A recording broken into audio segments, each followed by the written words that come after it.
ಆದ್ರೂ car racks enquiry ಮಾಡ್ತಿದ್ರೆ ಅಂದ್ರೆ ನೋಡ್ಬೋದು. ಅದು ಡ್ರೀಮ್ ಕಾರ್ಸ್ ಅಲ್ಲಿ ಅವೈಲೇಬಲ್ ಬಂದಿದೆ ನೋಡಿ. ಅದು 4x4 ಮ್ಯಾನುವಲ್ ಡೀಸೆಲ್ ವೆಹಿಕಲ್. ಅದು 2024 and 25 model single owner vehicle. EX7L luxury model ತಗೊಂಡ್ಬಂದಿದ್ದೇನೆ. ಬರೀ 30,000 ಜೆನ್ಯೂನ್ ರನ್ನಿಂಗ್. ರೇಟ್ ಬರೀ 20,99,000ಕ್ಕೆ. ಸೊ ಪೂರಾ ಜೆನ್ಯೂನ್ ರನ್ನಿಂಗ್ ಆಗಿದೆ. ಸೊ ನೋಡ್ಬೋದು ಗಾಡಿ ಕಂಡೀಷನ್ ಕೂಡ ಕಡಿಮೆ ರೇಟ್ ಅಲ್ಲಿ ಇದೆ. ಸೊ ಬನ್ನಿ ಒಬ್ಳಿಗೆ ಬಗೆಹರಿಸ್ಕೊಡುವಂತ. ಗಾಡಿ ಕಂಡೀಷನ್ ನೋಡಿದ್ರೆ ಬನ್ನಿ ತೋರಿಸೋಣಂತ. ಸೊ ನೋಡಬಹುದು ನೀವು ಹೆಡ್ಲೈಟ್ ಕಂಡೀಷನ್ ಕೂಡ ನೋಡಬಹುದು ಎಷ್ಟು ಚೆನ್ನಾಗಿದೆ, ಎಷ್ಟು ನೀಟ್ ಆಗಿದೆ ಅಂತ ಹೇಳಿ. 360 ಡಿಗ್ರಿ ಕ್ಯಾಮ್ರಾ ಸುತ್ತ ನೋಡಬಹುದು.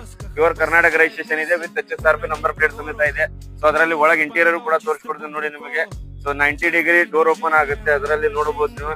ಸೊ ನೋಡಿ ಎಷ್ಟು ಚೆನ್ನಾಗಿದೆ, ಎಷ್ಟು ನೀಟ್ ಆಗಿದೆ ಅಂತ ಹೇಳಿ. ಸೊ 4x4 ಅದರಲ್ಲಿ ಆಟೋಮೆಟಿಕ್ ಸೀಟ್ ಅಲ್ಲಿ AC ಬರುತ್ತೆ. ಸೊ ವೆಂಟಿಲೇಟೆಡ್ ಸೀಟ್ ಬರುತ್ತೆ. ಸೊ ನೋಡಬಹುದು ಸನ್ರೂಫ್ ಕೂಡ ನೋಡಬಹುದು. ನೋಡಿ ಪ್ಯಾರಾನೋನಿಕ್ ಸನ್ರೂಫ್ ಬರುತ್ತೆ. ಸೊ ಅದರಲ್ಲಿ ಬ್ಯಾಗ್ ಇಂಟೀರಿಯರ್ ಕೂಡ ತೋರಿಸ್ಕೊಡ್ತೀನಿ ನೋಡಿ ನಿಮಗೆ. 5 ಡೋರ್ ಹುಡುಕ್ತಾ ಇದ್ರೆ ಅಂತಂದ್ರೆ ನೋಡ್ರಿ ನನ್ನ ಕಲೆ ಅವೈಲೇಬಲ್ ಇದೆ. ಸೊ ನೋಡಿ ಎಷ್ಟು ಚೆನ್ನಾಗಿದೆ, ಎಷ್ಟು ನೀಟ್ ಆಗಿದೆ. ಸೊ ನೋಡಬಹುದು.